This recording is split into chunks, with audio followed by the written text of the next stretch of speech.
2019 Dakar Rally is nearing the business end, as while some competitors continue the battle for top spot on the podium, the majority are out to just survive and conquer the world's toughest race.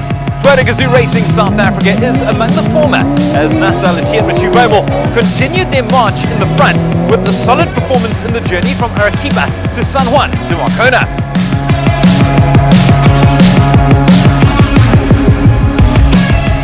It's a good week, and we've been really clever, and we build the strategy every day, but also the second week will be very difficult, not easy, but okay, we need to work very hard, to arrive in Lima with the win. It was very difficult.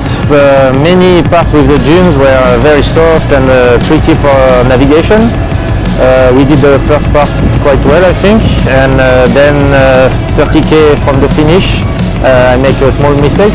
I was not on the good valley, and then cost us, I think, 4 or 5 minutes against Loeb, and we finished at the end 2 minutes 17 behind him.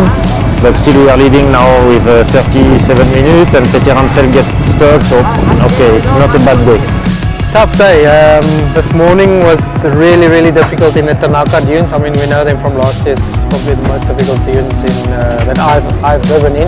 And this morning just proved again the same. We made sure we had a really low tire pressure, and we crossed them without any mistakes. Saw 1 or 2 cars in there.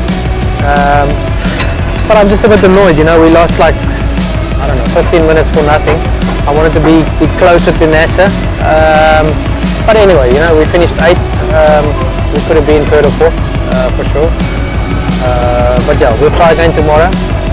Nasser's got a good lead. So we just need to get close in case he needs us, but hopefully he doesn't need us.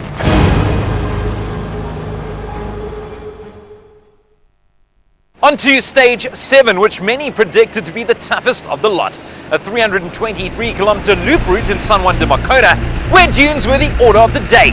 Tough it certainly was, as Latian and Bomal were tested to the extreme. The pair finished the stage in 4th place, almost 12 minutes behind Stefan Pederhansel and David Castera. Yes, it's a tough stage in Dakar. Very hard. And we was opening all the way, until in the middle of the stage, and also in the middle of the sand dune. 3 cars from the mini catch us as a normal, because we are only alone in the dunes, and then we decide to be behind the mini all the way until last part of the dunes. We take all the mini and we been the fairest, and just to control all the stage. We have 2 flat tires today. Okay, we understand we lose a time today because we start first car and Stefan start 405, but tomorrow we have a good road position. But okay, our plan doesn't matter what the difference from the time. The important to bring the Toyota in the first place in Lima. Oh, it was a tough day, huh?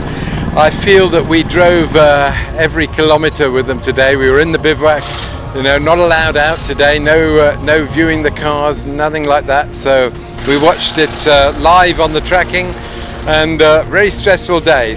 But in the end, we still got a 30-minute lead. Nasser's starting 4th tomorrow on the stage, so that's the real positive. And better news is we got Janelle and Bernard right there for them. So I suppose we've completed the most difficult stage of the race in terms of navigation according to the ASO, with all these cross tracks, and we're still leading the Dakar by 30 minutes. So I'm happy to finish this day. We don't lose too much at the end. We are still leading 29 minutes from Peter Hansel, so tomorrow we will start behind him, so it will be more easy for us to control, and then we'll see what's happened. But I think was the difficult day of the Dakar today. While Latian Bomal's closest challenger at the start of the stage was originally Sebastian Loeb, Pederhansel lived up to his nickname of Mr. Dakar, as he closed the gap on the Dakar Racing South Africa duo to just under 30 minutes with 3 stages to go.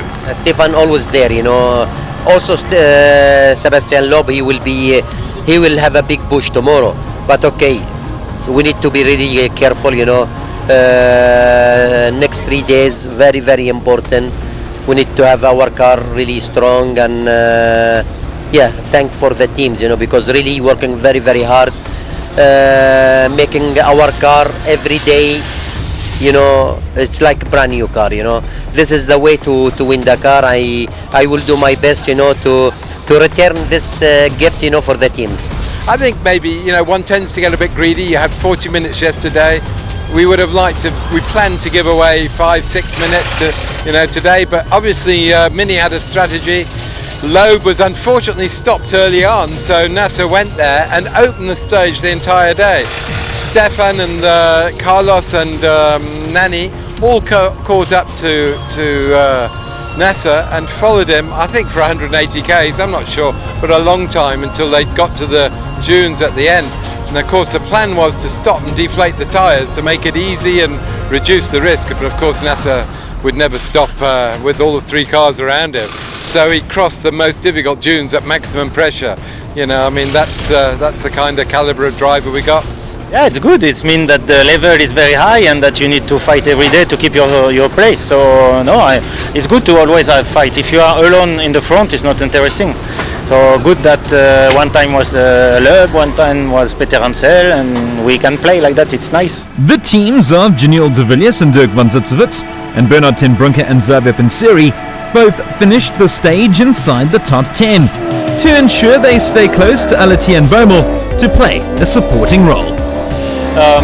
Started off not too bad, 150 kilometers of normal track, some mountain paths, very rocky and tough for the Hilux and for us inside the car. And then a more than 100 plus kilometer dune section. Amazing dunes, beautiful landscape, nice, but we did circles in the dunes, wop, wop, wop, zigzagging through it. Took quite long, but again, went well. So Hilux worked well and Janiel did a good job behind the wheel. Navigation was okay as well, so actually altogether was a good day. We didn't attack, we took it easy. We want to finish this day to be there for Nasser if he needs us in the next days. So everything okay, everything like it should be. Yeah, you know, of course you always want to have the podium, but you must also look realistic to your goal, where you are now and what can happen. And yeah, we have now Carlos Sainz behind us, and this is also a goal to keep in front of Carlos, of course, and that should be a tough one. But okay, let's see that Nasser wins with Toyota, and that we can follow a second one. That should be nice. Yeah, look, it's good for him, you know, it's good for the team, it's good for Toyota. We just got to keep him there. He's got a good lead, you know. Sebastian had some problems today, so yeah, we just got to keep fingers crossed and keep it like that to the end. The race is not over yet. The 8th stage will see drivers and navigators head to Pisco over a total distance of around 575 kilometers, of which 360 kilometers comprise a special section, in what will be the final stop before the Peruvian capital of Lima.